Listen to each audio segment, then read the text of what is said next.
Let's talk about how you are going to buy a home by 2031. So I've got notes, get ready.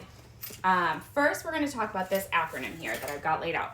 So the main key points for this conversation, you're going to focus on debt, employment, savings, and credit. So these are our key staples to the conversation. So let's start with finances. You are going to need to realize where you are financially. You want to stabilize your finances and optimize your finances.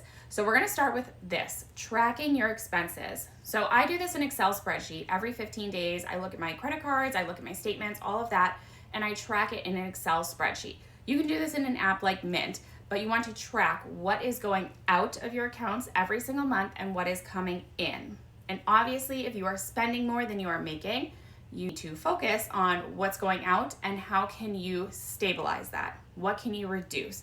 So cutting any unnecessary expenses would be your second step after reviewing your finances.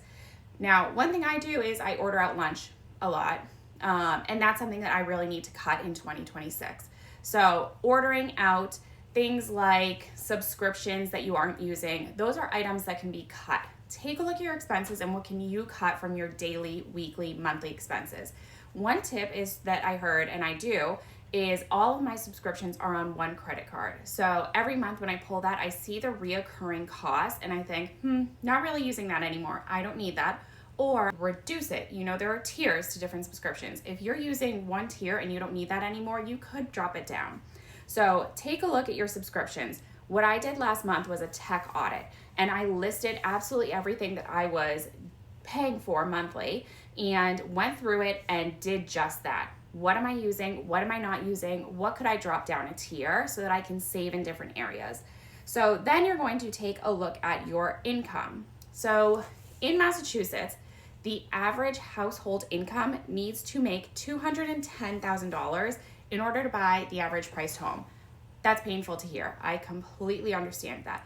That's in Massachusetts as a whole. But in central Massachusetts, the average homeowner or the average household needs to bring in $118,000 in order to purchase the average price home. So knowing those numbers as well, what is your household bringing in? You and your partner, just you alone, what are you bringing in? What is your income? If you're not reaching that goal, is it time to think about a new career? Have you been thinking about a new career already? These are items that you're going to want to talk about with your peers, with your family, whoever it is that you need to talk through these things. But a career change could be something that could increase your income. If you're not seeing that you're going to be able to grow in the job that you're currently at, if you're maxed at $80,000 income, is that going to purchase you or help you purchase the home that you are looking for? So something that you need to evaluate. I'm not telling you to quit your job by any means. I'm just telling you to evaluate your income. Could you supplement your income in some way? So make a career change if you need to, if that's what's right for you. But if you can't grow where you're at, maybe you do need to think about a change. Next, we're going to talk about location, moving or changing your location. Again, talking about that average household. The average household needs to bring in $210,000 to buy in Massachusetts, but in Central Mass, that number goes down to $118,000. So if you're looking in Boston, if you currently live in that Boston area, you're renting, maybe think about a move out, I know, west. It's not really west though, but Worcester area, Auburn, Shrewsbury. I know so many Boston people think that that's far out, but it's really not. It's not that bad. I have a lot of clients that are making the move from Boston to the Worcester area. So if you are stuck in a location where you just can't afford to buy a home, think about changing your location. Lastly, we're going to talk about credit. So monitor your credit, not through something like a Credit Karma. You're going to want to do that through TransUnion or your bank.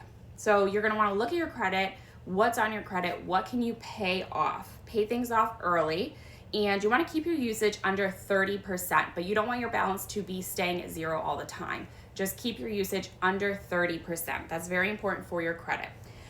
Cash, you want to log your cash. What are you bringing in, like we talked about earlier, but you also want to invest it. Talk to a financial planner.